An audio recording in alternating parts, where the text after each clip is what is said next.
اعوذ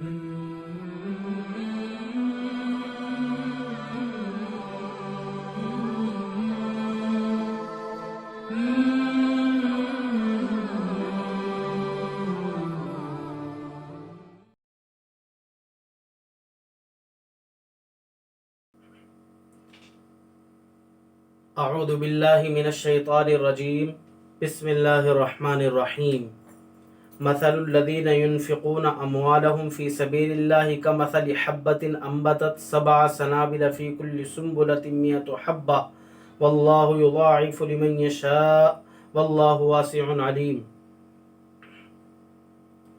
الذين ينفقون أموالهم في سبيل الله ثم لا يتبعون ما أنفقوا منا ولا أذى لهم أجرهم عند ربهم ولا خوف عليهم ولا هم يحزنون۔ سورہ بقرہ کی ان 14 آیات کے اندر حق جل مجدہ نے انفاق فی سبیل اللہ کے راستے میں خرچ کرنے کے فضائل اور اس کے شرائط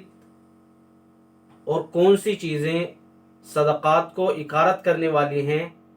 اور کن چیزوں کی وجہ سے صدقے کی فضیلت اور اس کے ثواب سے انسان محروم ہو جاتا ہے، ان 14 آیات کے اندر اللہ تبارک و تعالی نے ان پر توجہ دلائی ہے اور ان کو ذکر فرمایا ہے۔ پہلے آیت شریفہ کا ترجمہ دیکھیے، مثل الذین ينفقون اموالهم، ان لوگوں کی مثال جو اپنے مالوں کو راہ خدا میں خرچ کرتے ہیں، اس گیہوں کے دانے کی طرح ہے کہ جس نے 7 بالیاں نکلی، ہر بالی کے اندر 100 دانے ہیں، اور اللہ تبارک و تعالی جس کے لیے چاہتا ہے دوگنا کر دیتا ہے، اور اللہ تبارک و تعالی وسعت والے ہیں، ساری چیزوں کو جاننے والے ہیں۔ الذین ينفقون اموالهم، جو لوگ اپنے اموال کو اللہ کے راستے میں خرچ کرتے ہیں، پھر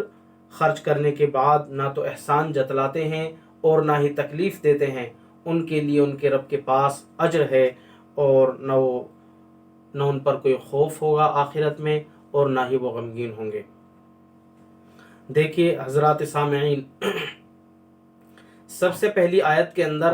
اللہ تبارک و تعالی ارشاد فرما رہے ہیں صدقے کی فضیلت، کہ جو لوگ اپنے اموال کو راہ خدا کے اندر خرچ کرتے ہیں تو یعنی اخلاص کے ساتھ اللہ کی راہ کے اندر خرچ کریں، تو ان کی مثال اس گیہوں کے دانے کی طرح ہے کہ جو کاشتکار زمین کے اندر بوتا ہے۔ تو معلوم ہوا کہ انسان کے جو اعمال صالحہ ہیں اس کے لیے بھی شرائط ہیں، اس کے لیے اخلاص ضروری ہے، اللہ کی رضا شرط ہے، اس میں ریا نہ ہو، دکھلاوا نہ ہو۔ تو جس طرح سے انسان صدقہ کرتا ہے، تو کاشتکار جب ایک دانے کو زمین کے اندر ڈالتا ہے تو زمین بھی وہ قابل کاشت ہونی چاہیے، اچھی ہونی چاہیے، عمدہ قسم کی۔ جو کاشتکار دانہ ڈال رہا ہے وہ دانہ بھی عمدہ اور اعلیٰ قسم کا ہونا چاہیے۔ تیسرے، کاشتکار بھی کاشتکاری کے فن سے واقف ہونا چاہیے، اور دانے کو زمین میں ڈالنے کے بعد وہ زمین مامون بھی ہو، محفوظ بھی ہو، اور اس کی آبیاری بھی ہو اور آب پاشی بھی ہو۔ جب یہ ساری چیزیں ہوں گی تو اس کے بعد ایک دانے سے جو ہے 7 بالی، اور پھر ہر بالی کے اندر 700 دانے اگیں گے۔ اسی طرح سے جب انسان اللہ کی راہ کے اندر 1 روپیہ خرچ کرتا ہے تو جب وہ اخلاص کے ساتھ ہو اور صحیح مصرف کے اندر ہو، نیت بھی اس کی صاف ستھری ہو، اور اللہ تبارک و تعالیٰ کی رضاجوئی کے لیے ہو، احسان نہ جتلائے، یہ ساری چیزیں جب ہوں گی تو اللہ تبارک و تعالیٰ کی راہ میں خرچ کرنے کا ثواب 700 گنا تک ہوگا انشاءاللہ۔ اگلی آیت کے اندر الذین ينفقون اموالهم، 2 چیزیں ایسی بتلائیں کہ جن سے انسان کا صدقہ اکارت ہو جاتا ہے۔ اور یہ سمجھ لیجئے کہ جس طرح سے نماز کے لیے 2 طرح کی شرط ہیں، ایک شرط صحت ہے اور ایک شرط بقا ہے۔